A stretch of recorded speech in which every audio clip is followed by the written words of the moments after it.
back to you, but as you know, it's been busy.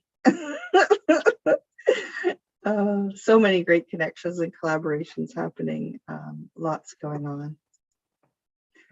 All right, so I see the YouTube is good to go. Thank you, Sophia. And our friends who were here earlier in the Zoom link are back, and we are live streaming on YouTube with thanks to Sophia and Almazar for supporting with all of our tech.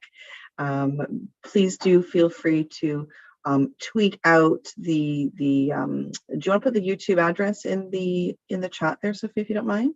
We will put this on the 9 account YouTube, but we're not using the same account right now, so we'll YouTube live it this way, and then we'll save it to our account later on. So do feel free to share. We just ask that you don't share the Zoom link itself. If people want to watch it from this point forward, we don't want to have people interrupting the Zoom meet. We would ask that they join from the YouTube live so that we're not distracting anybody and honoring the space. So I'm very happy to be here. So Sophia, thank you for putting that in the chat. Before we get started, I'm going to do our land acknowledgement from an advocacy standpoint. It's different from our organizational ones that we may use. I know that's not what all countries around the world do, but as organizer, working and living in the area where I live, I want to make sure that I do that. So just bear with me for a second. I'm hoping I can see everything well. So we would like to acknowledge that many Indigenous nations from across Turtle Island and across the world have long-standing relationships, both historic and modern, with the territories and lands upon which our advocacy and community leadership occur. We would like to acknowledge the traditional, ancestral, unceded territories of these nations, as the struggles for Indigenous rights is deeply connected to all human rights work. When we recognize the systemic and social connections within our work, it is also essential we refuse to historicize these struggles, because doing so ignores the impact of colonial oppression which persists today. And in our advocacy efforts, we are committed to disrupting and dismantling the systems of oppression that have dispossessed Indigenous peoples of their lands and denied their rights to self-determination. This work is essential to human rights work across the world. And I know that that is about Indigenous rights and acknowledging the land and the spaces where we live and work and educate. But when I think of incredible humans and people who are really embodying this work in all they do, Morénike is someone who does come to mind. And I know that you're very humble in many ways, but I want to acknowledge that Morénike wears many hats or scarves, as it were, and has many roles, too numerous for me to try to encapsulate in something, you know, as we introduce Morénike. But I would like to ask Sophia if you wouldn't mind introducing Morénike formally from the bio that we have on our website. So if you want to refer back to it, it is there. Thank you so much. Thank you so much. I'm absolutely privileged to read this out, actually. Thank you, which is why I'm just like, ah! Like, I just had a wee practice read of it. I need to read it twice over for me to get it all correct. Right, okay, so forgive me if I pronounce anything incorrectly, and feel free to just correct me as well. Morénike Giwa Onaiwu, PhD, is an educator, writer, public speaker, parent and global advocate whose work focuses on meaningful community involvement and leadership, disability, racial and gender equity, dismantling stigma and inclusion empowerment, often drawing from personal background as a person of colour in a neurodiverse and serodifferent family, a late diagnosed adult on the autism spectrum, and relevant educational and professional experience. Morénike is a highly sought after presenter, consultant and subject matter expert. Use the excitement bit, right? Morénike founder and principal operator of Advocacy Without Borders, has been an invited speaker in the White House, at the United Nations headquarters, a keynote speaker and or presenter at numerous conferences, and provides diversity research and disability consulting to several organizations. Morénike, a humanities scholar at Rice University, has been published by Beacon Press and Palgrave Macmillan and will release a 2022 edited collection on neurodiversity in the Black community. Woo! With Jessica Knightley Publishing. I'll be reading that because I need it for my dissertation, but apart from that, it looks amazing. Amazing, and we're just so excited to have you here. Thank you so much for your time. Thank you so much, Sophia and Karen and everyone. So the very first thing that I want to say is there is something going on with my computer. So I'm trying really hard to use, this is my son's senior ring that he can't fit. So I'm sticking with that and this to try not to move too much so that the audio won't cut in and out too badly. And I'll try to also talk a little slower than I usually do so that it will be clear. But I just really appreciate everyone being here. I'm just so happy about this summit. And I see some friends, Alex is here, and I see some people whose work I've admired for a long time. I see existential autists and Autistics Unmasked and Autistic Travelers, and a bunch of folks are all logged in here. And I'm just really happy that you all are able to join. And so I know you've had a long day and lots of, amazing presentations and, discussions and so forth. And so hopefully I can, not, can I adjust my audio? Sorry, Alex, I'll try. Hold on. It has been acting so weird today. So freaking annoying. Is this any better? Or is it pretty much the same? Okay, I'll try. Sorry, everyone. So kind of the same, yeah. Okay, so I'm sorry. I'll try to just project my voice more then. And so I'm gonna go ahead and share my screen and I'm also gonna need to share sound. Alrighty, and so go back to the front. Hopefully everybody can see us. So this is, this is essentially, as you know, this is the Intersectional Infinity Summit. And so I'm really happy to be here with all of you. As I mentioned, I'm Morénike Giwa Onaiwu. My pronouns are she, her, hers, and they, them, theirs. And come on, computer. Right. And so I told Karen, it's funny. So initially, I think it's been several months. I know this summit has been planned for quite some time. And so when we talked about it some time ago, when Nine was working on it and everybody was kind of getting everything together and all of the themes and talked about so many different things, we had a really good conversation. It was kind of hard to kind of get back to business and figure out what we wanted to talk about. And, I know that in terms of talking about neurodiverse education, students and family and ourselves and just society, that there's so many topics. And so, in thinking about a lot of things, I was really kind of struck the other day by a lot of dynamics of what happened at the Oscars. And so I just started thinking about, I said, I'm going to talk about how, this aspect of things as a person of color, and talking about problems and mental health and just how all of these different things converge in our lives. And so I decided to call it 99 Problems. And so I'm going to be talking about mental health and people of color and issues related to that and resources and sharing some information about my own personal story and the context that I see, because it's important for us in our role as, whatever our role is, as educators, as allies, as members of the community, to be intersectional and to have an understanding and respect for these different matters and to be able to address them in an informed way that's also culturally sensitive. So first, I want to give a couple disclaimers, is that I am here, I am affiliated with a number of organizations, as you all know, well, some of you might know, but I'm, involved with Autistic Women and Non-Binary Network, Foundation for Divergent Minds, the IEC, a number of other groups as well. I'm on the IACC, Interagency Autism Coordinating Committee, but I'm here on my own behalf today, just to kind of speak about these issues overall. And I want to ask my presentations are very image heavy. And so if you need image descriptions afterward, I'll have a slide where I'll show the contact information for my part-time assistant, and we can email those out to you if you need them. I do apologize for not having them ahead of time, but I had to preserve spoons, so I had to make some choices.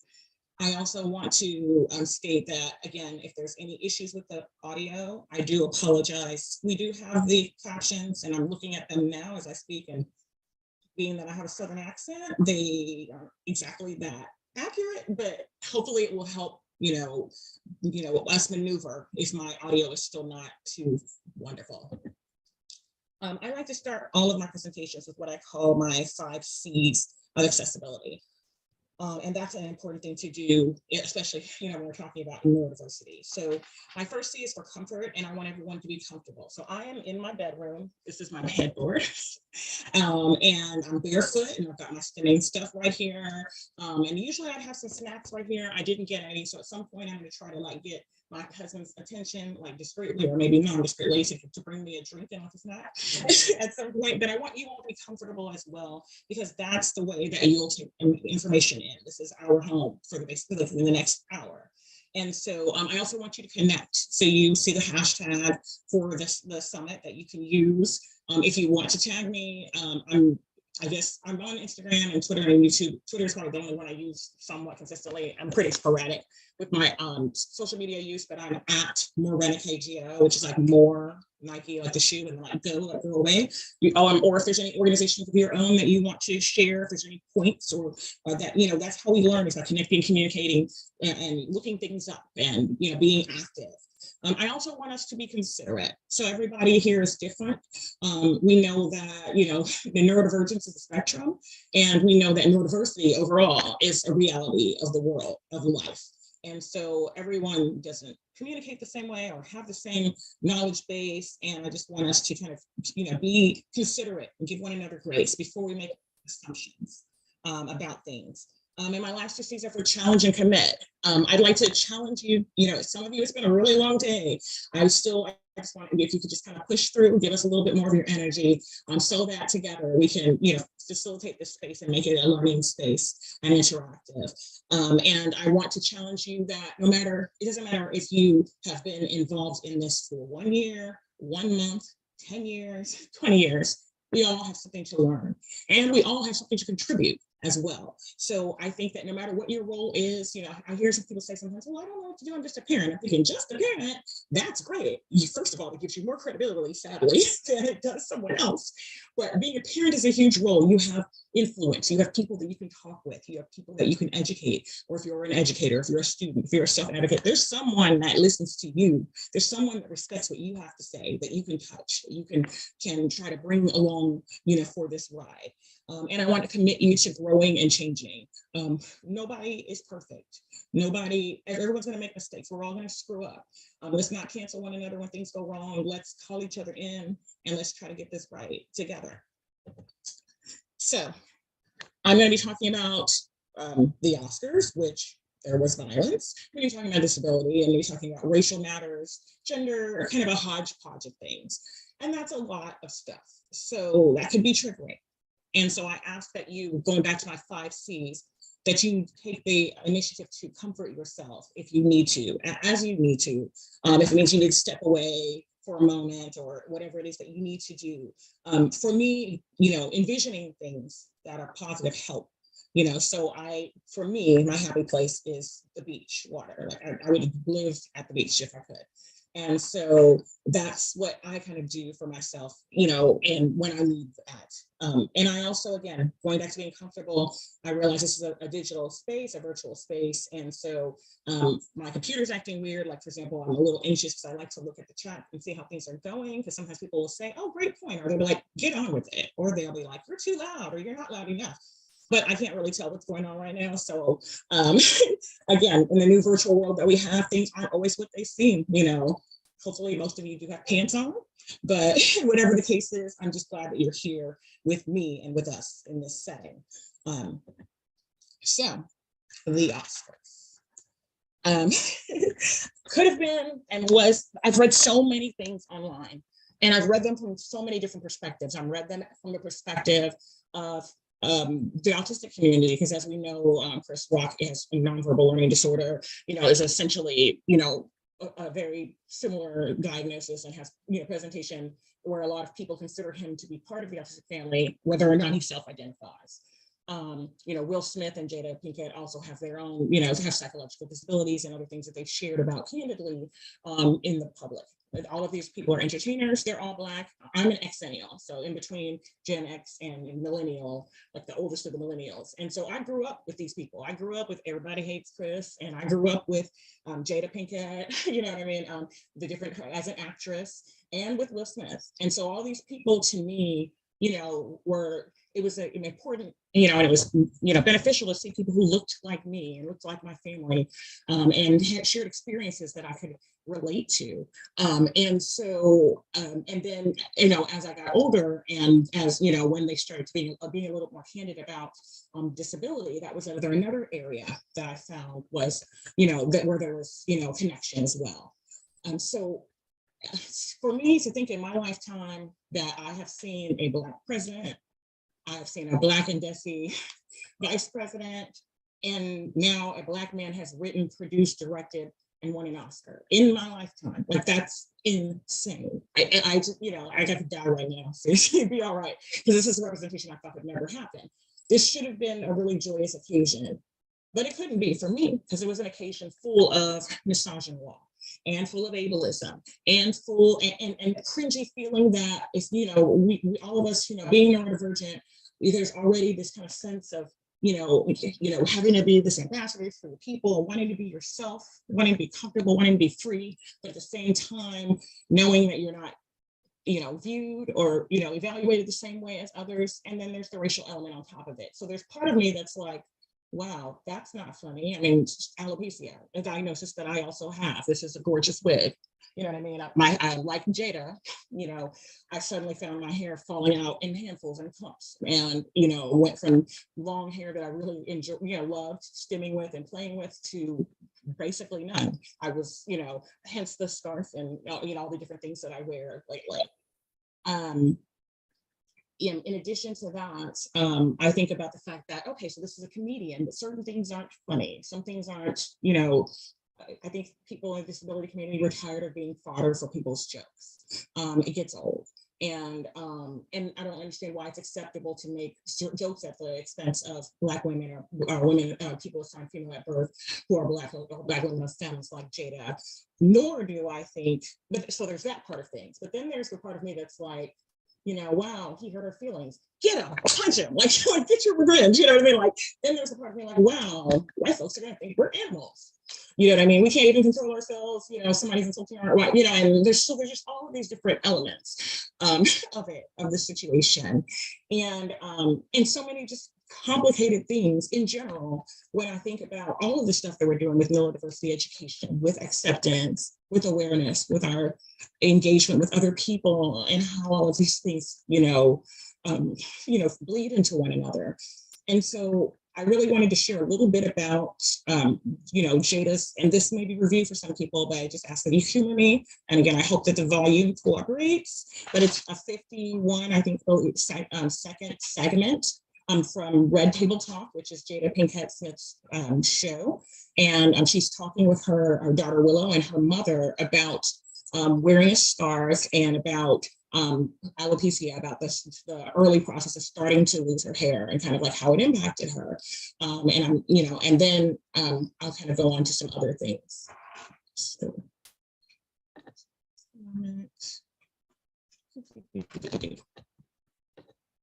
all right, hoping the volume will work okay. Optimize the video clip. Okay. I did not know at all what to expect from Amazon. Benefits from day one. The insurance at Amazon, copay, like most of the time I don't even have one. I called my dad. You're not gonna believe the benefits. It was terrifying when it first started. I was in the shower one day and then just handfuls of hair just in my hands. And I was just like, oh my God, am I going bald? I'm sorry, because I was looking at something, it shaded the screen. So I'm gonna go back a little bit. To me, that just looks really weird and it's hard to figure out what's going on. So yeah, give me a minute. It was terrifying when it first started. You know, I was in the shower one day and then just handfuls of hair just in my hands. And I was just like, oh my God, am I going bald? It was one of those times in my life where I was literally shaking with fear. That's why I cut my hair. Yeah. And why I continue to cut it.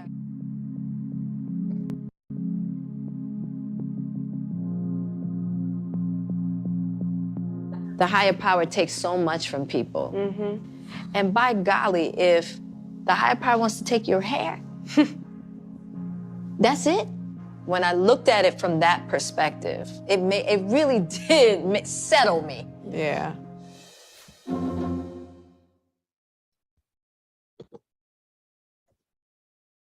You know, so I admire, stop now, you cannot play. I said flat. Lovely. All right, so while I respect the hell out of Jada, I'm not that altruistic. And I'm not like, oh, the higher power wants to take my hair, it's okay. I have a complicated relationship with disability. There's some aspects of my identity as a disabled non-binary woman that I absolutely love. There's things that make up who I am, that I fight for, that I, you know, am proud of. And there's certain things that make things difficult for me and certain things that I don't really know how I feel about them.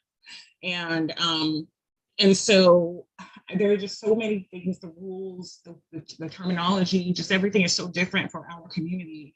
It's so hard to be all of who you are and still be allowed to exist in your society and to be accepted.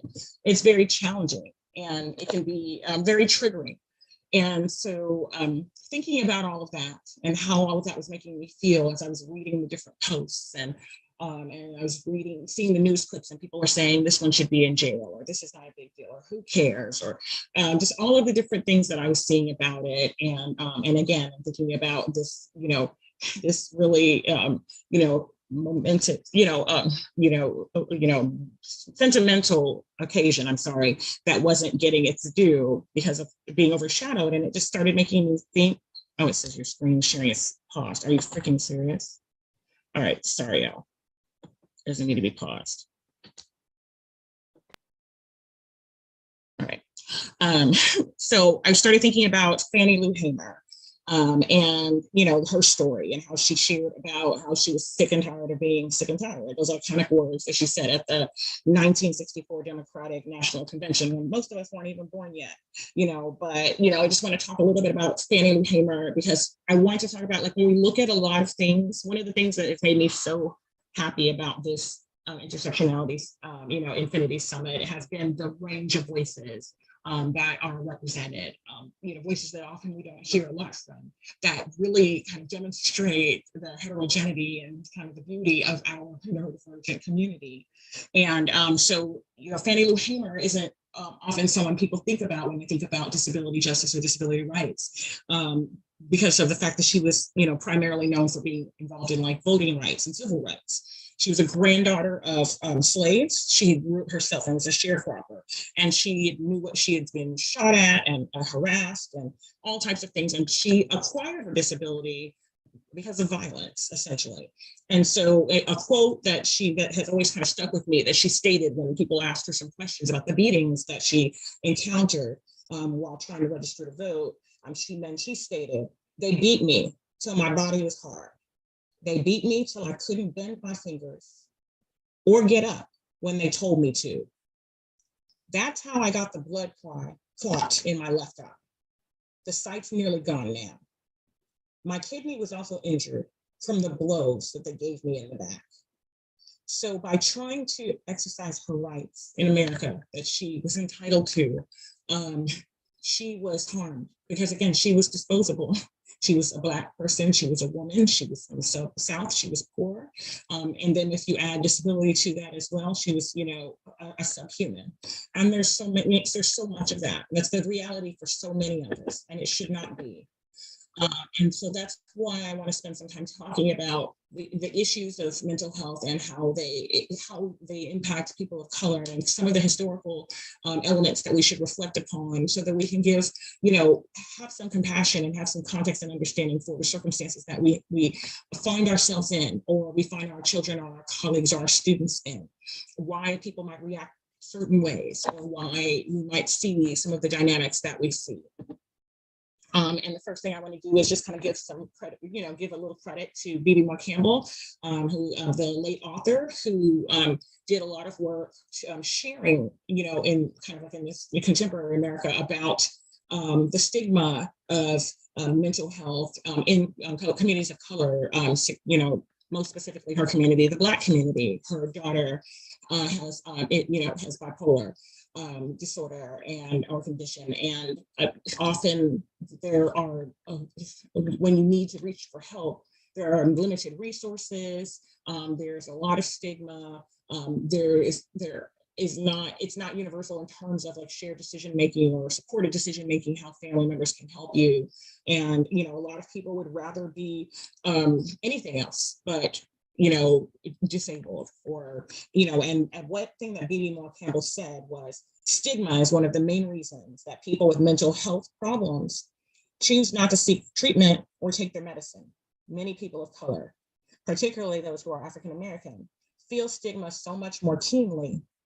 In a race-conscious society, sometimes you don't want to be perceived as having yet another deficit. So it creates a sense of trauma, so, in and of itself, like, discrimination can cause trauma that can disable us. It can be disabling in and of itself.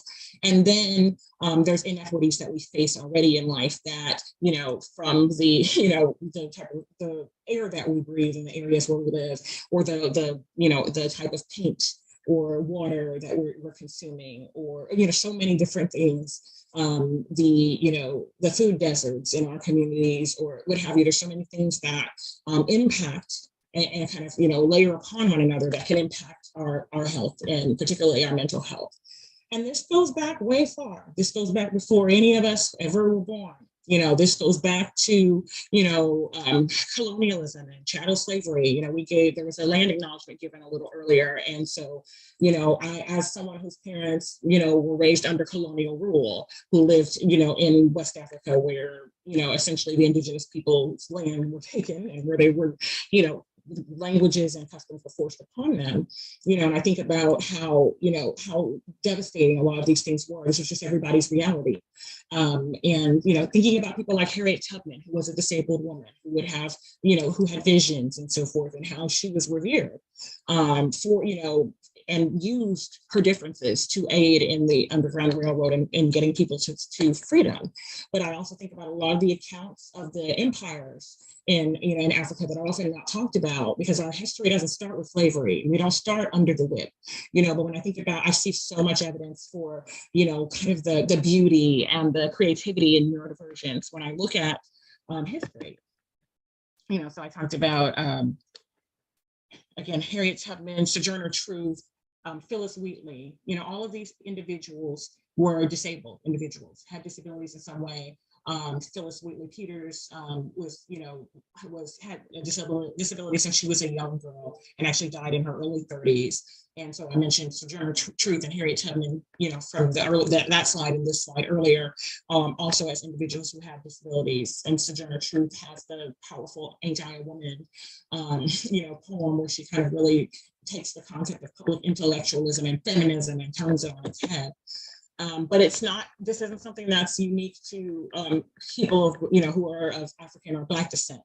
We've seen some similar things happen to, our Indigenous siblings as well, both here in the United States and in Canada and in other parts, other places as well, in terms of, treaties being broken, land being lost, illness, in terms of the residential schools, the death havens that people were forced into, and loss of culture, loss of land, loss of dignity. It's really shameful that many of the residential schools that people were forced into, as you can see here, and most people lost a lot of their custody, were, aside from the fact that they were basically petri dishes of infection, where the towels and the, utensils were all close together, and there were, the beds were close together, and there was very little, public health practice in terms of, keeping people safe.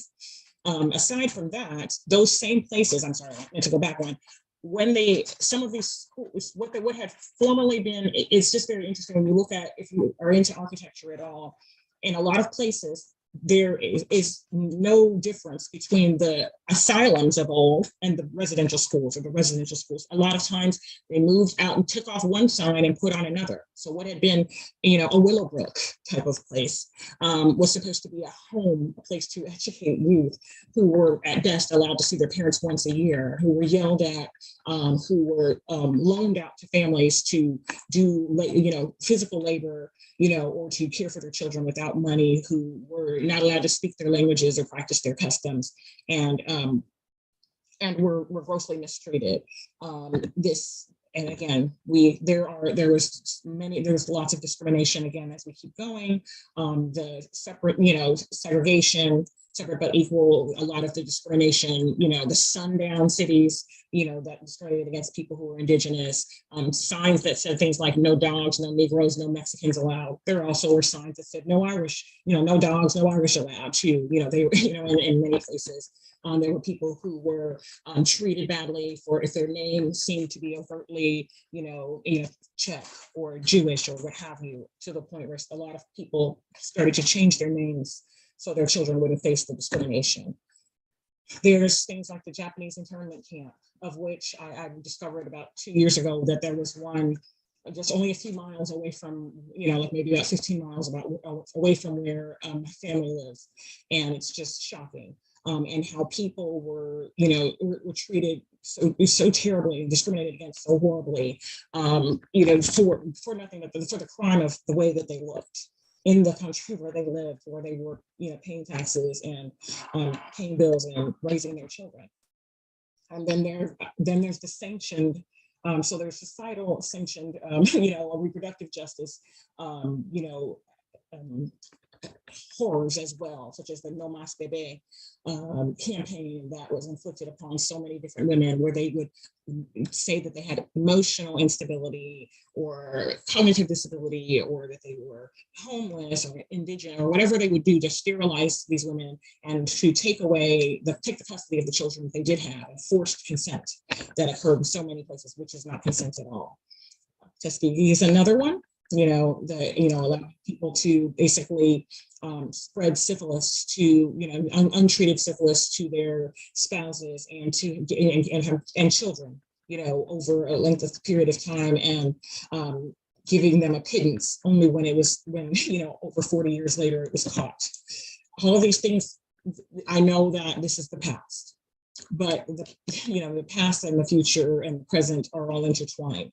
And these historical traumas are things that impact us today. There is a lot of research that has been done in the descendants of Holocaust survivors of that transmitted trauma, because that's not something that people endure and it doesn't impact you, it changes you. And the same thing for some of these other things. That is not even to mention or to talk about the trauma that we face currently, not just the transmitted trauma that we have from the past, but the direct traumatic stressors that we're facing in the society that we live in, or the vicarious ones that we have because of things that are occurring in society that we're facing. Talked a little bit about the Sanitarians. There were things such as there was a school for the blind. For blind youth that did not have electricity for a number of years of its existence. And so how were the instructors able to adequately care for the needs of the youth there? There were mental health facilities that were segregated by race, to where if there was a person of color admitted, they had to live in the outhouse. This was reality. Discrimination is a part of life. And as marginalized people, because all human beings have privileges and marginalizations, no one has only one or only the other.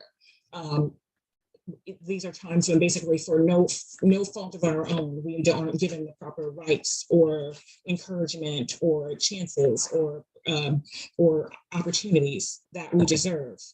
And it doesn't have to be something that's overt. It can be subtle. It can be imagery, media, from the depiction of, African Americans as, violent, and oversexed in this, in this, ad here, or this one, or the mocking of, historical aspects of African culture in medication, in sterilizing 12 and 14-year-old young girls for the crime of having cognitive disability, so, and for the things that we see happening every day in the disability community, for the children of color who are misdiagnosed, or who are inadequately diagnosed, and who have out of school suspension at higher rates than other youth, or of our disabled youth who maybe are not of color, but by virtue of having a disability are marginalized and at risk of restraint,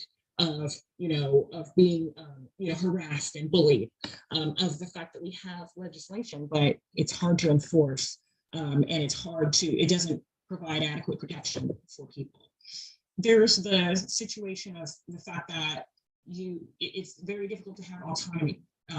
Discrimination is a reality for people who are disabled, particularly of color. But if you're a parent, the fact that your disability can be used against you in the absence of neglect or abuse is very sobering. So if you have a partner and you split up, if your partner is able and you are not, you might be at risk of not having custody of your child for simply because we live in an ableist society. And I apologize for the typo, it should be an N here, but termination of rights in 35 states, disability is grounds for that. Again, in some of these states and provinces, this is without neglect or abuse. Then there's the school to prison pipeline factor of things, and the fact that when you look at the juvenile justice system, or injustice system, I should say, or the criminal system, and you look at the amount of untreated, unaddressed, inadequately controlled mental health diagnoses that people face there. And we look at the fact that even the terminology that people use, for Americans suffers from a mental disorder, as opposed to is diagnosed with or has. And then this isn't just, again, this is not just US centric, because we live in a global society where people live and are from all types of many different places. And it's beyond just race and disability. It also, gender plays a role, sexual orientation plays a role, culture plays a role, and all of the, these things. And they're, on almost every metric that you look at, whether we're talking about substance use, whether we're talking about depression screening, people who are BIPOC, people who are queer, people who are disabled, we tend to have more, suboptimal outcomes than our peers. We tend to have a lower quality of life. We tend to live in persistent poverty. We tend to have less likely to have a home ownership or educational attainment. And all of these things are painful and it's difficult. And so you're living your life and you're wanting to be authentic and you're wanting people to understand, okay, we need accommodations. We are all different, but none of us are less. We presume competence of all of us. And so you wonder, how much do you camouflage? And then for those who are not able to, then what? What do you do? How do you keep going and maintain and get what you need, and change things and still survive? And one of the ways that we have to do that is we have to prioritize our mental health. We have to understand, we have to think dialectically. Sometimes more than one thing can be true at once. It can be, a very affirming, and, positive and central part of one's identity to be disabled and to be a person of color, what have you. And it can also be a very difficult one as well. And neither one of those things has to cancel out the other.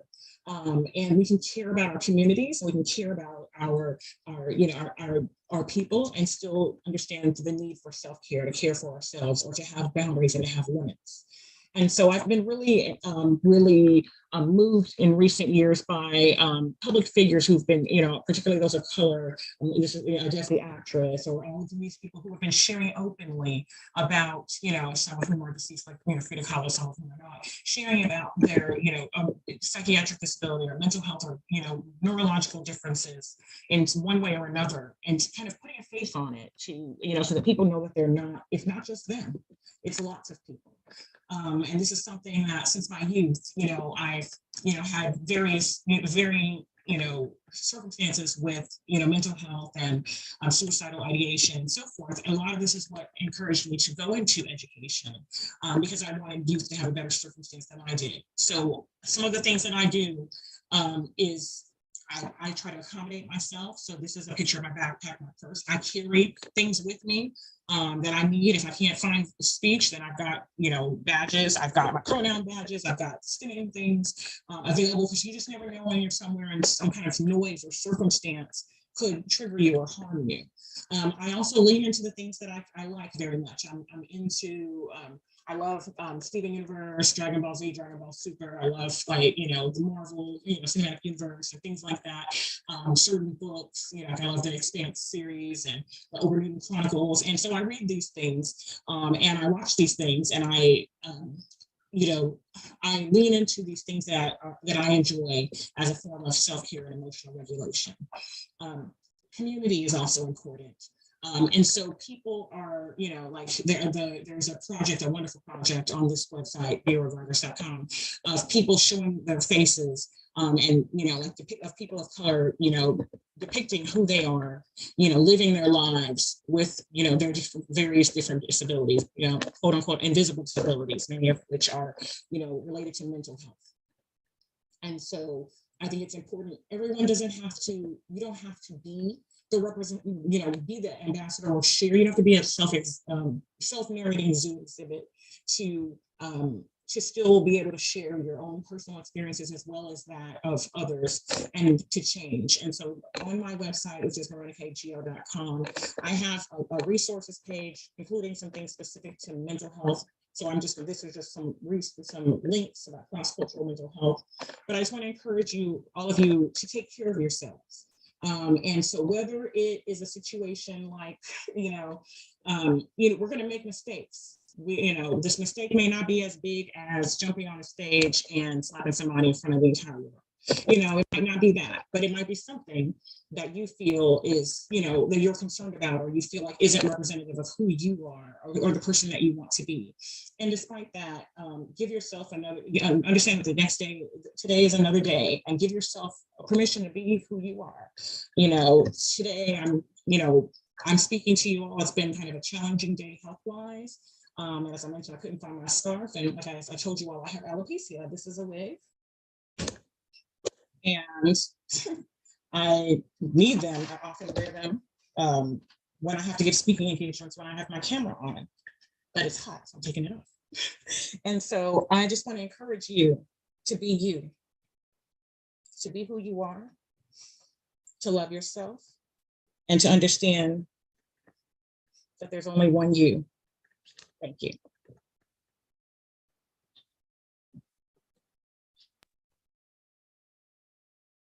Wow.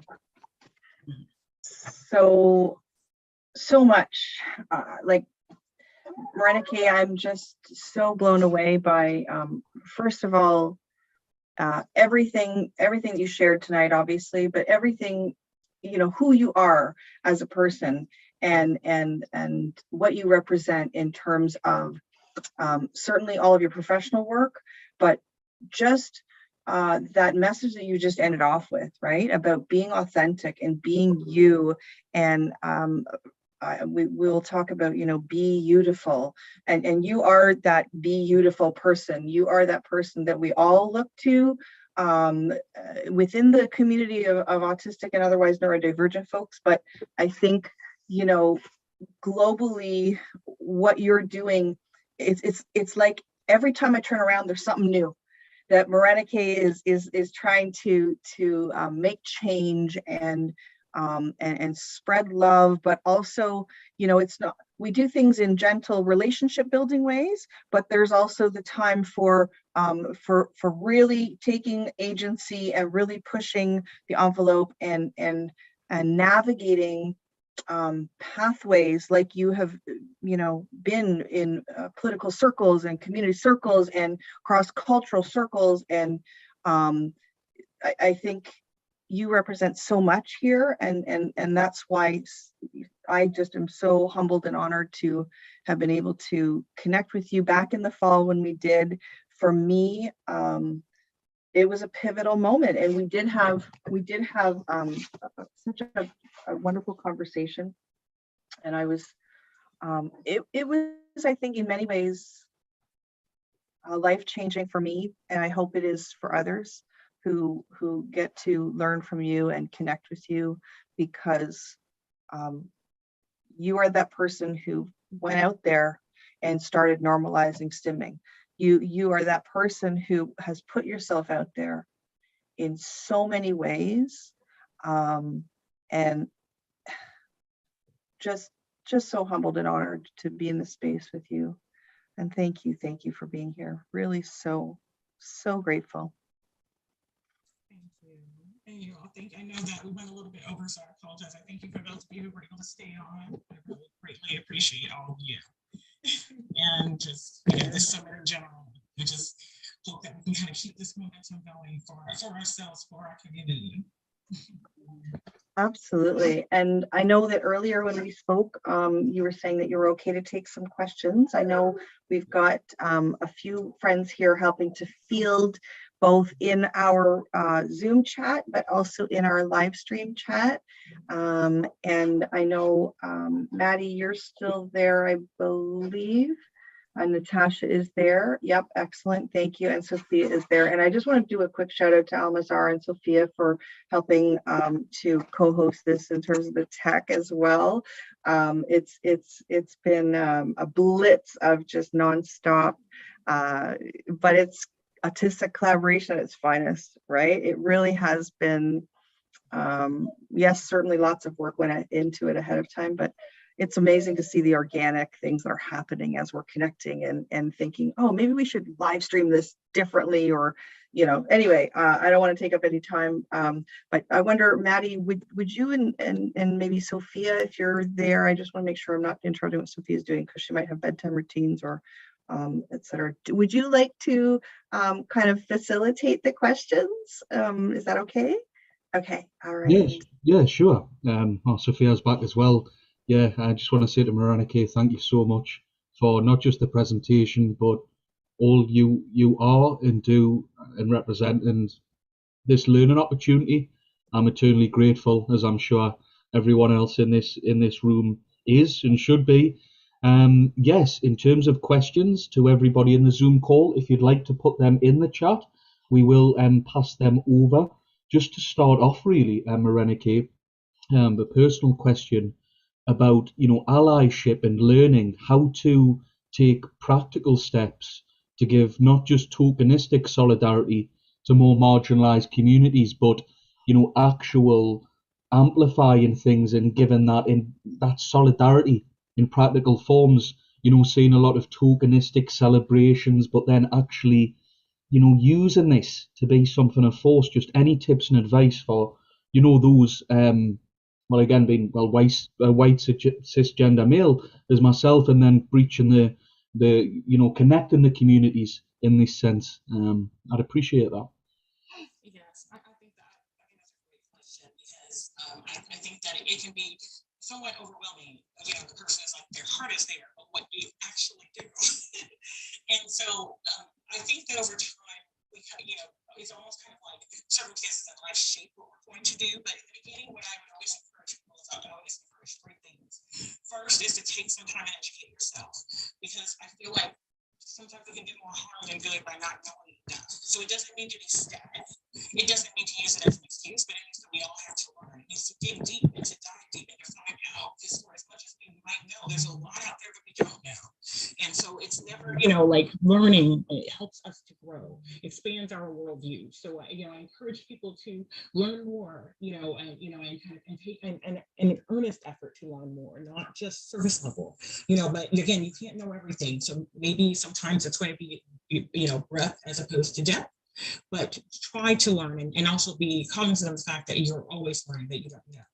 The second thing I would say is talk the talk, like start doing, making those changes, like, so start living it. When people are using certain terminology, don't use that terminology, don't use those words, find out what people are saying, amplify the voices of others, be that representation or that voice where they are not because you're the white savior or the stable savior or whatever, but because of the fact that you care and this is real, and so starting with talking, communication, and so forth. And then I'd say, also walk the walk, do the work. And it's hard. And I know a lot of people are scared.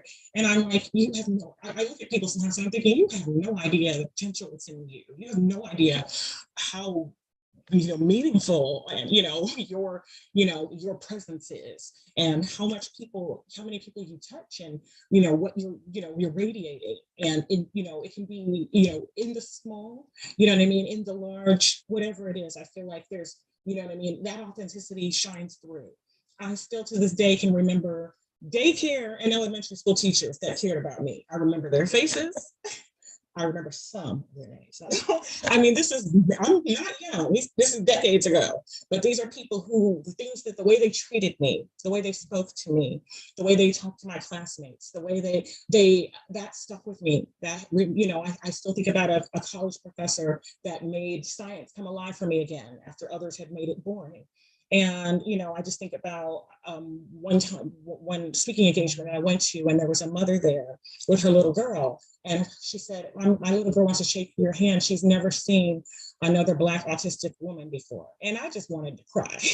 And the little girl was looking at me with her eyes wide, and I just knelt down and I talked to her, and I stemmed a little, and she was stemming too, and it was just like all of these things, like I feel like these what look like small things are so not small. They have such an exponential ripple effect. And so I feel like people have no idea. It doesn't have to be your lived experience for you to go out there and make change. No movement has ever survived without the work of the people in the trenches and then the allies around them. Together we're stronger. Oh, thank you so much for that. Really appreciated that connection and building the bridges, but having that authenticity. And it's something we need more of to, stand out there against the divide and these divisions to show unity. So I appreciate that a lot. I'd like to read out a question from Laura, who has asked, I'd love to ask the following question. It appears the powers that be are hell-bent on dividing groups of people, setting up a climate of apparent scarcity and getting people to fight others for perceived crumbs. As an anti-racist activist, I often find myself feeling angry and alienated from others. Yeah. How do we stop the division and unite with each other against the real, quote, enemy? Yeah, that was from Laura. Thank you, Laura. That's so deep. I think that could be a whole presentation in itself, because it is true. This, creation of this, urgency and this false scarcity and this, and pitting people against one another, so that our energies are divided and that there's little trust. And I think a lot of it is because of the fact that there's fear in the solidarity that we can all have if we unite with one another. And so it's very challenging. And I think that some of it's very difficult. Some of what can help, I think, is just really, really just to kind of slow down and take things piece by piece. Because I think that when we sit and we dissect things, often you can kind of find both the problematic core, kind of where things might have gone wrong or the misinterpretation was, but then also you can find the common ground as well. And so I think that some of what we need to do is, just try to, to be strategic and intentional in terms of what we're allowing to be in our brains, and who we're allowing to pour into us, and what we refute. And I think we also need to try at times to really learn to choose our battles carefully, because I think we exhaust our energy on, it isn't that it isn't relevant or that it isn't true, but is it the best use of our energy, of our time? And sometimes I think we need to reserve, skip some of the battles so that we can have what was necessary to win the war. And I think we need to also just kind of model that for people. Like, when people try to play those games or do whatever, I think that, hopefully our actions will speak more boldly than their lies. But it is very true. It's a successful game, that's been happening since, as long as humans have existed. And I hate that we keep falling into that trap and keep doing that to one another, but I do have hope. I have faith that we can, in small doses kind of start to break the system and kind of break away. Oh, thank you so much. CJ. Yeah. Oh, fantastic. The answers with that and the authenticity shining through. Really feeling that it's about challenging the ego as well and unconscious biases and just continuing to have these conversations and rehumanizing people, as I say, moving away from the dehumanization and that what can unite us, yet taking action of what really are oppressive structures is key. I'd just like to read something out, a comment from Callum Brazo, a really interesting one about the quote fiery Latina stereotype / remnant of truth. Perhaps as I don't know any Latina women, but that must be hard expressing your emotions, perhaps in line an ADHD profile, because people will just put it down to quote fieriness. Lots to think about. And yeah, I was thinking about this also, and like tone policing of different things as well, and just your thoughts on that. I think it's an interesting point by Colin. It is. It's so interesting because I think about, I was telling my children and they were looking at me like I was lying. I was like, look it up, I'm telling the truth. I told them, I said, when I was growing up, you call somebody queer, they're fighting you. I said, it wasn't like now where we reclaimed that term.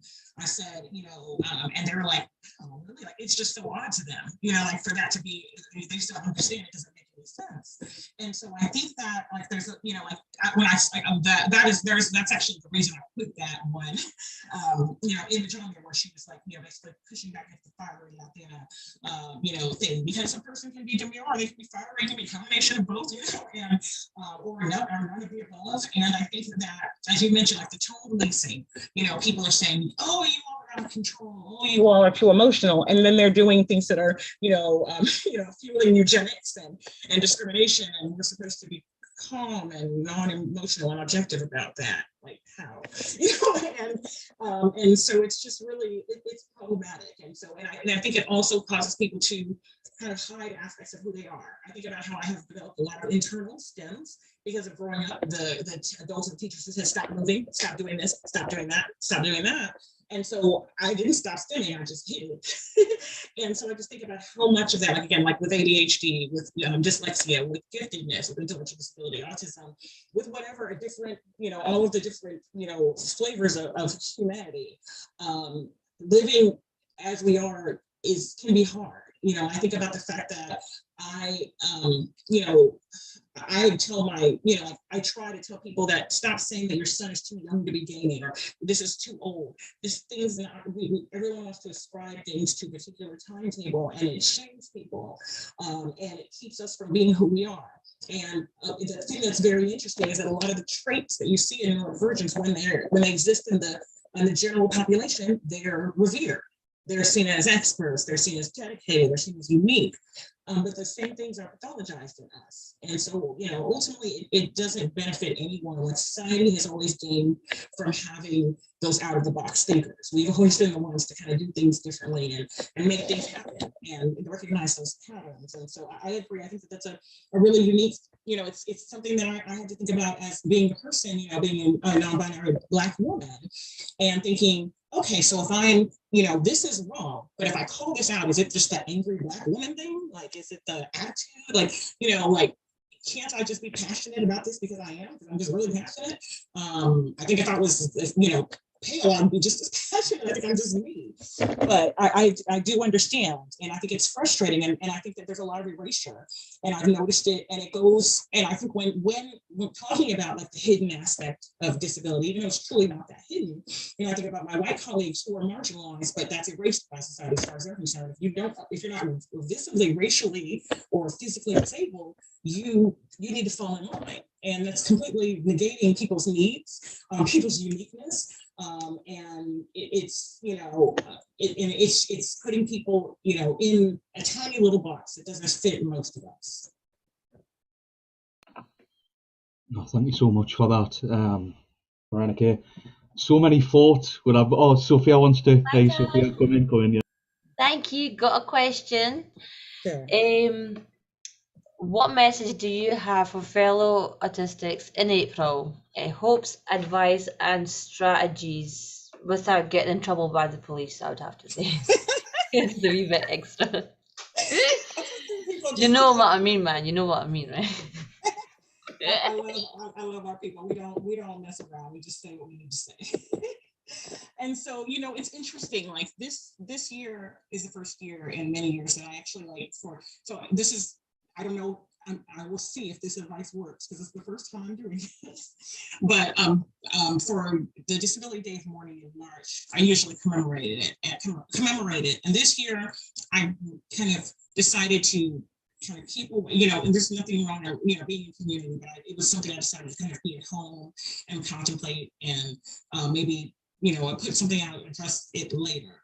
It was just for me what I needed to do because it was just it is important to honor, you know, the lives that have been lost and to, you know, speak out against suicide and you know ableism, but it got very heavy. And so it's some years I've been like, I'm gonna push for it, I'm gonna reclaim April, this is our April, I'm gonna do this, I'm gonna do that. And then other times it's been like, let me hang back, let me rest. Because April is supposed to be for us, but it's been co-opted, it's for all of them. So, you know, and yes, Disability Day of Mourning, yes, CJ.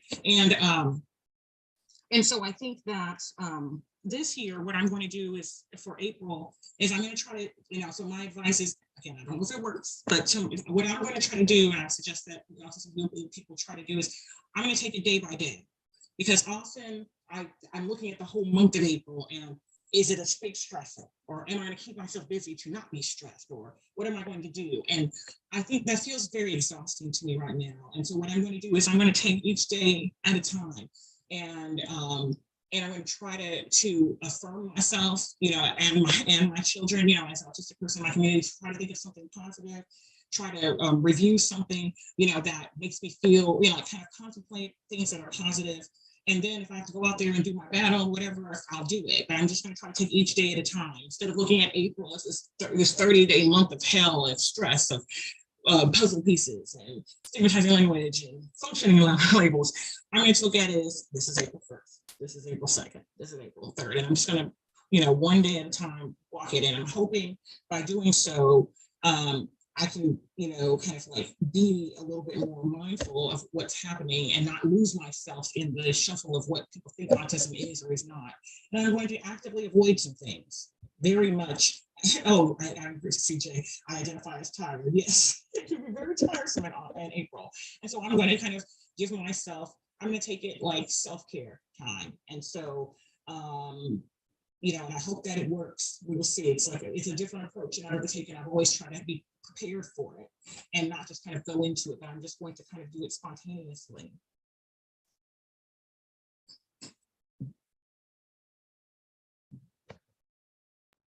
Thank you so much. And how about, okay, so my local, one of my local schools here has this year decided to publicly say, well, we're going to celebrate Autism Acceptance Week. But they probably won't know from outside in whose voices to amplify, and because naturally they'll go for the big charities, right? The people who speak the loudest are the ones who get the more platforms, whether they're saying the right things or wrong, right? That's the way it is. Unfortunately, we do have non-autistic charities that peddle their own agenda, basically, and then our public sector, private sector, third sector, they follow these people because just they've got a big following, they've got more money and more presence online. What kind of things should, when we're teaching our students, because I'm a teacher, so I'm going to say this, right? So what do we look out for as educators who are neurotypical, full neurotypical educators and administrators? What should we look out for, and who shall we I don't know, step one to go forward with this whole thing, that they want to educate their pupils? So I found that it can be helpful to kind of provide, like kind of like lists or resources. And so one that I give a lot to people is notautismmom.com. From the Awesome Book Club, there's a book list for youth. There's one for adults. There's one for parents. So I create. I try to create things that are palatable, because you're right. They're thinking big charity. This has got to be the way. This is how it works. These people know what they're doing, or this, their intention is, they mean well, but really, I feel like the most change. I think about that phrase that says, think globally, act locally, and I think there's so much. So I would encourage people to, instead of trying to go for the big thing, what is something in your community or in your area or in your, that you could really make an impact? Like what is something that you can do or that can be done, that can really make a tangible difference, that can really be meaningful and can be sustained.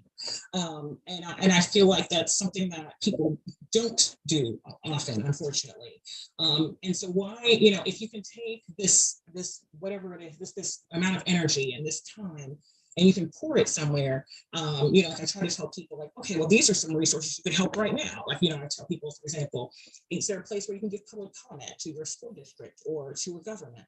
I was doing a speaking engagement yesterday, and I was at a company, and I was telling them to please go to the IACC website to say, since they were in the United States, and although you can comment from elsewhere, and to make commentary about needs that you see.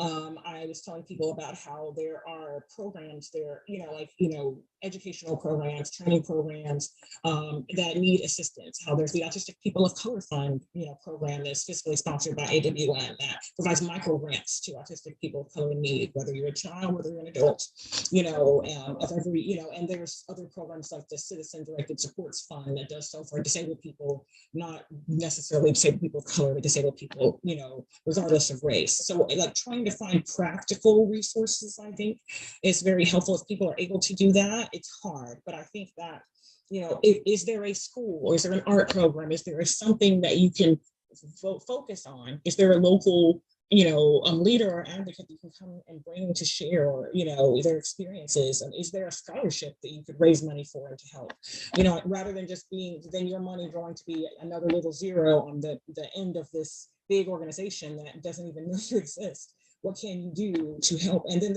I see here, there's also surveys, like, for example, the autistic.weird.com autism survey. And then there's been a lot of research that's been coming out from the voices of our community. And so that's another thing I encourage them to do. So the right terminology, the right resources to make it palatable. I think about how people do, like how there'll be stories about someone who just decided to start doing cleanup in their neighborhood, in their area, and then how it starts to spread and people do more of it, and because people will get overwhelmed and think the problem is too big. But if we all take small steps toward fixing these bigger problems, we would see so much of a greater outcome. Can I ask you to repeat, because your volumes went up and down on that bit when you said think globally? I didn't quite catch that quote. Globally, act locally. I'll type it too. And I'm not sure which order it is. I think it's, I may be saying it wrong, but it's something to the effect. Thank you. Thank you so much. And I can't hand up. It's a quote from someone, but it's one that I really like, because I think that is true. When you think of that's being a global citizen, right? Basically, yes, be a global citizen, definitely. Absolutely. Yep. Karen? Hi. Sorry, I keep having to move because my internet is so funny. So I'm I'm trying to find a Wi-Fi signal that'll work right now. Been having tech issues all day. So a question that I have for you, Morénike, is if you think about when you were little and what you are one of the editors of the wonderful compilation of authentic stories of real experiences from the autistic community, and Sincerely Your Autistic Child. And as you know, I'm a real fan of that book and that compilation. We've used it in our my online campus with educators, new teachers, experienced teachers, as well as we've launched it in a Twitter space where we did the first one the other night. And I read your poem, because to me, it was one that just encapsulates so much. And that was our kickoff. If you had a message for, and I'm not saying necessarily your parents at home, because it's not about faulting anybody for what people didn't know, right? We do the best we can. That's our message as educators and as autistics, is that our families, our grown-ups at home, they do the best they can with the information that they have. But what would be a message that you might want to convey to families, carers of children who are autistic or possibly autistic or otherwise neurodivergent, particularly those within the Black community or in our Black, Indigenous, people of color community, who have these additional, like when we think of intersectionality, that's the whole purpose of us being here, is the complexities that society is, further marginalizing multiple populations within the autistic community, obviously globally in the larger community. But this is such a challenge because there's such stigma and such it's just mind-boggling as a family to try and navigate that. And what thoughts do you have on that? It's not really a question. It's just I want, like, think of what are your thoughts there? I think it's really complex, as you mentioned, because I think it's, there's so many different layers, and, there can be a learning curve, and, I think it's interesting because, like, one thing I've started to do is kind of look back. I've started to have this, I don't know, kind of almost like almost like an anthropological little experiment in that, I think I pronounced that wrong. Sorry, but whatever. It doesn't sound right in my head. But to where I'm looking at elements of society, and I'm looking at the kind of like in what ways have people leaned in or self-accommodated, or maybe collectively accommodated certain aspects of who we are. And what made me start thinking about this was a few years ago. I remember reading an article where someone said, I don't understand how all these people are saying that they're Black, but they're not. They're clearly not Black. I'm thinking, what do you mean they're clearly not Black? They're like what they're like. I'm thinking, and people come in lots of different shades, they're not all one color. And so I started realizing, wow, the nuances of the kind of the differences of humans isn't something that some people it really is very binary. You're this or that. And that's not the way reality is. And so I started thinking, well, because of the, range in phenotype, in certain communities, it's, it isn't atypical to see someone look this way and then look this way and be relatives. And so I started thinking about the fact that what other aspects are kind of already built in or kind of accommodated or in culture, and I started thinking about how some of the movements, the music or the food or the practices or customs of certain groups, about how sometimes it like incorporates and builds in sensory input or what have you. And so I think about how some people may not be, recognized or even recognize themselves, and how much of it is because the environment, whether one's home or culture or community, has certain things that allow for you to be who you are, where that's, what would be annoying stemming somewhere else is a perfect basketball shot, or is a spell, perfect recitation of a spelling bee, or what have you, or as you braiding or curling hair and doing hair because now you have things to do with your hands, or what are these different things? What in the food preparations, they're already sensory, enough sensory input for you that where you don't need to, there's just so many different things. And so I just think that I think we need to, I really wish that and hope that people will take a look back, because I've started to realize how many of the people that I grew up reading about or admiring, how many of them lived at the intersection of race and disability, and sometimes often gender and or sexuality. And it was not a factor that was, really, a big deal to people or worth sharing, but knowing what I know now and how things, feed into each other, it's really, like when I think about, well, if I'd known X person was disabled or X person was of this culture or this, when I read and I start seeing these things and these patterns, it really just kind of really, I don't know, it's really, really insightful for me. And so I think that if people can stop, because life is so busy, and just be a little bit more objective. I think parents are always go, go, go. And you're thinking of safety, you're thinking about all of the things you need to prepare your child for, you're thinking about circumstances and all of these things. I think sometimes, and that's all necessary, but I think if you can just sometimes just stop and appreciate what is, and recognize and, be able to describe what is, it will be easier for us to kind of build that haven within our home setting. And sometimes if you can have that home base is safe, even when the rest of the world is draining, and stigmatizing, you can still find like a sense of peace. Thank you so much for that. There really are so many layers, right? And I think that's why, as we've had a number of spaces where it'll be educators connecting to think about next steps for educators, and spaces where it's parents and guardians, moving from parents or guardians of autism parents, moving towards the idea of parents, guardians of autistics. Yes. and embracing. And certainly when we navigate, I think of our new friend Baljit, who is the founder of Six for Autism. And he's local to us. And again, this is the beauty of the internet, right? Because we found each other. And, Baljit is a parent. He does not identify as neurodivergent. He's introduced himself as the parent of a child who is autistic. So I know that is public knowledge. For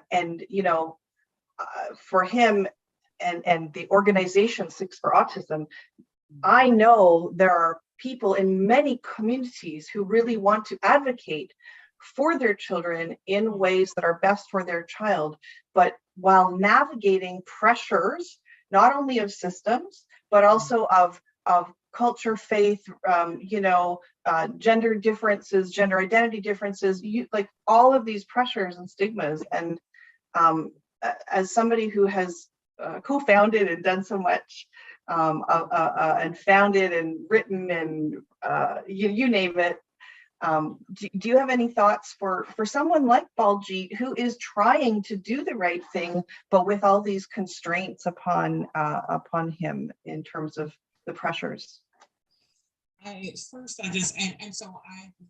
the 9 Twitter feed, I discovered it and I was happy to follow. I was like, oh my gosh, I was so happy to see that, and grateful, and so I think that what I would encourage, I would say to take things, like keep at it, but take it slow, and keep it at a pace that's manageable, because I think I know that in the beginning, I saw so much that needed to be done, and I jumped in and I threw myself into a lot of things, and I, ended up kind of stretching myself thin and burning out. And I feel like there's so many people who are doing such important work, and you know what I mean. I think about the fact that if you want something you don't really care about that much, you'll go to the dollar store, or you go to the Walmart, or the Target. But if you want something quality, you usually go to a specialist for that, some place that specializes in something. And so, I feel like, it's rare to have, there's people who want to help, like you mentioned, but in terms of to this degree and with this level of openness, it's not really something that's there. So this really is paving a road. And I would say, find your niche, and that's one, and build it and build it and build it well. And lay that foundation. Surround yourself with people who are caring. They may not know that much, but you want good people, good energy around you. You do want to get, have people to inform us. We want people to educate us and so forth, or and educate ourselves with people who we can learn from and who, we can, pattern ourselves after. But we also want people who just have our back. And also people who will tell us the truth and call us to the carpet when we're not correct. That can be worth so much, that, can be so important.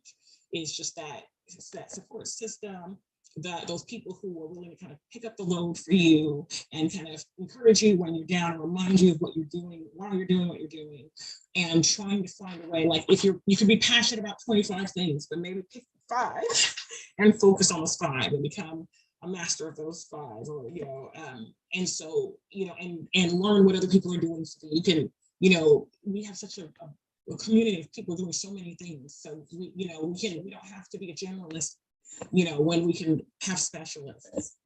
Thank you, Laura. Yes. Thank you so much. Really appreciate it. And again, those partnerships and collaborations, right? And I know you've worked so closely with so many organizations, and when I think of Neuroplastic, and when I think of all of the great connections that you've made, I like to use the word cross-pollinate. We're constantly, right, cross-pollinate, because that's the brilliance of a summit like this. We want it to be, yes, certainly organized and ready to go, but also organic and continues to evolve through the week. And so we're making a variety of connections with multiple people, but these are ideas that we need to be hearing, we need to be pushing forward, we need to be sharing. And I thank you so much for those ideas, because I know that there are many out there who want to do right. They just don't know where to start, right? Maddie or Sophia, I know you're fielding questions. Are there any others? And I want to just be cognizant of the time, because we thank you for being here with us until it is our time, just after 7:30. So we're just over an hour and a half from the beginning of when we started. I know we had a few minutes delay because of earlier tech issues today, but any last couple of questions, perhaps? Is that okay with you, Morénike? Sure, that's fine. Yeah, thank you. Yeah, I'll go first. Thanks very much for the talk and just listening to everything. I guess maybe asking about your thoughts on applied behavioural analysis, ABA, and kind of autistic, how that's regimented, in whichever way you'd like to discuss that, if that's okay. Yes. So it's interesting, because I've made myself a lot of enemies lately, because my views have evolved, but then when I still feel like, most, when we look at our neurologies, our neurominorities, so they're brain-based differences, they're neurological disabilities, they're not, or conditions of well-being, they're not behaviorally based. And so I feel like anything that's, looking at something that's external, is always going to be missing, even if you get elements of something, of what is happening, there's never going to get the full picture. It's always going to be incomplete. And so I feel like anything that's compliance based, anything that's coercive, even if it works, is unethical. And so I give the example of how, in the United States during slavery, economically, slavery was an amazing system. If it's all about effectiveness, if you're measuring just by that, then people should be enslaved right now.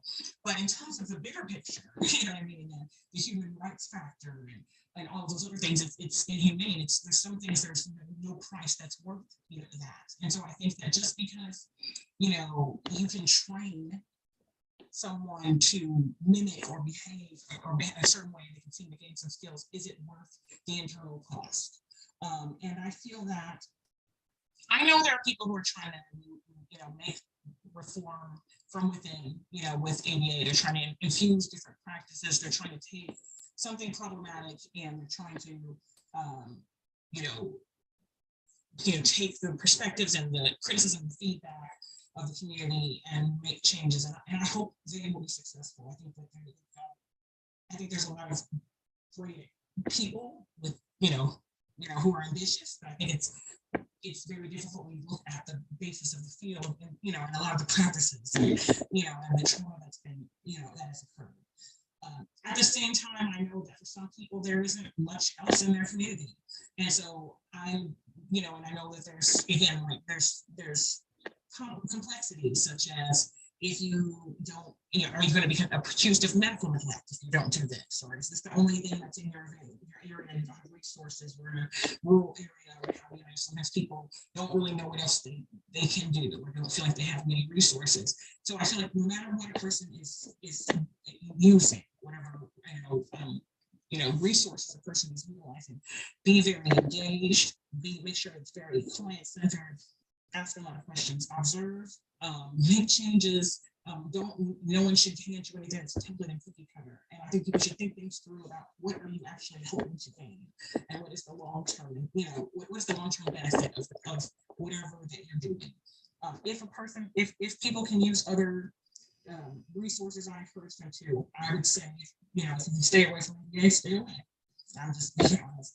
I feel like it's not, overall, it's not in our best interest. I feel like there is a reason why there's such a high rate of suicidal ideation and physical and sexual abuse in our communities. If we're taught that if you perform a certain way, if you answer a certain way, you move a certain way, that people will like you, or you will not bother people, or you will be acceptable, how does that not translate into the future, into toxic friendships, into business relationships that are unhealthy, into romantic relationships where you're being taken advantage of and you're not even aware of it? How does that not teach you to doubt yourself and to suppress your own needs and to not feel comfortable being who you truly are, but instead to give the expected answer?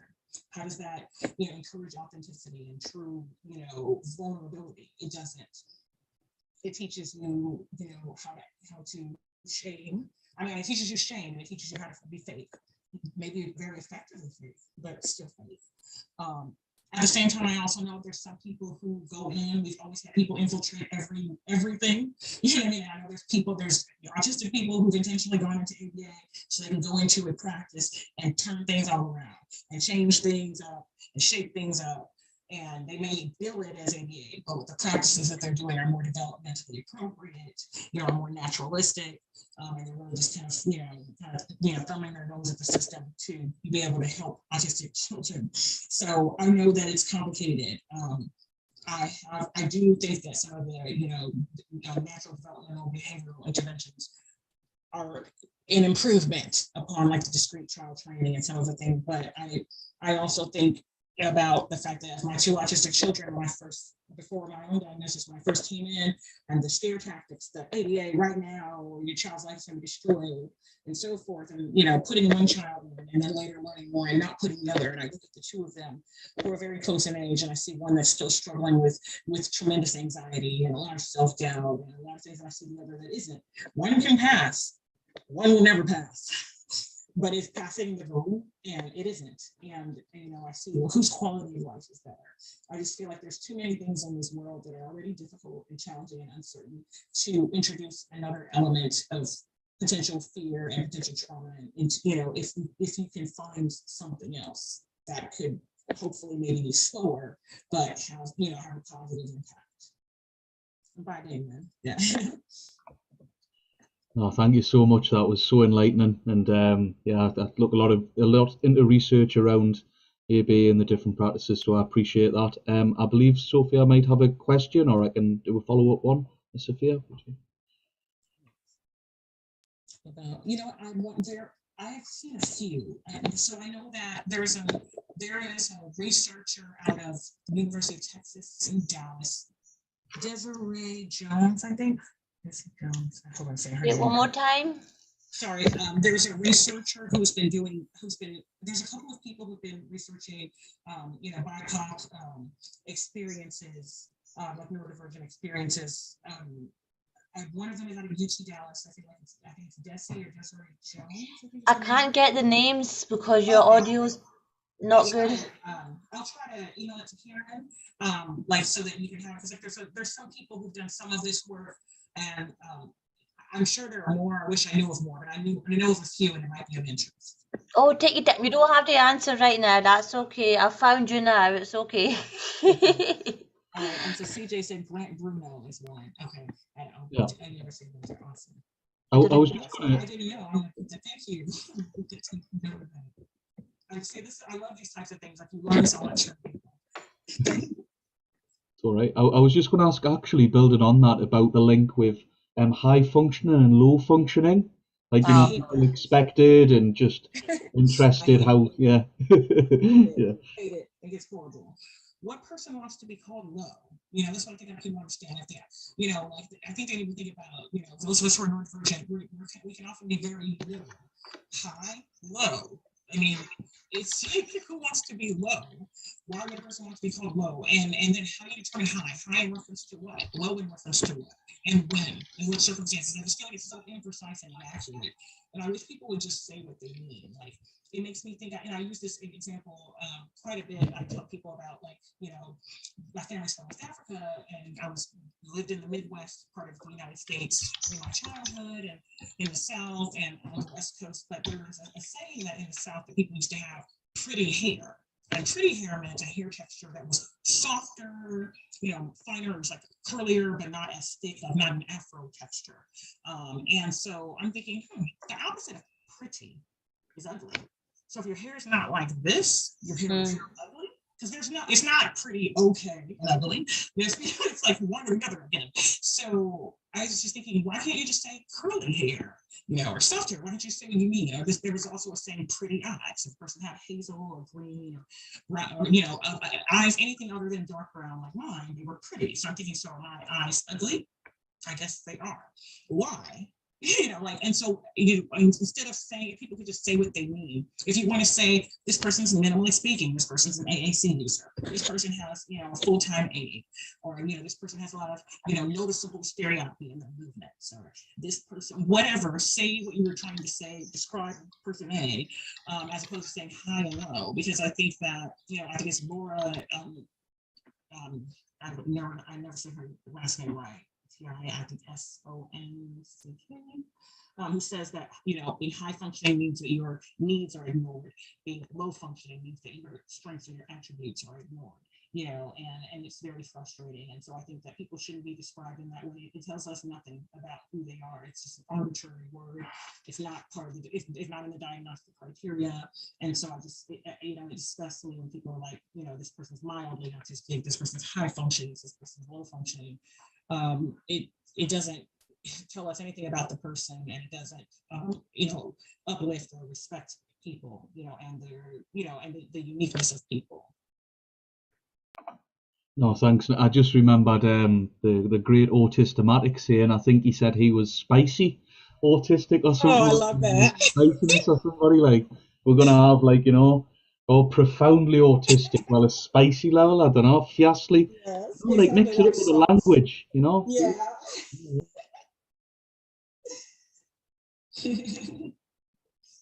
That's So wonderful. I'm going to just end the YouTube live right now, because it's getting run. Let's just say thank you before you go. Those of you that are on YouTube, obviously we've kind of done our thank you to Morénike, but just sincerest gratitude for sharing in this space. And yeah, this is the formal goodbye. And we're really Sophia, you're too funny, you and your octopus. But we're just so pleased that you could be with us. So thank you again. And we did it.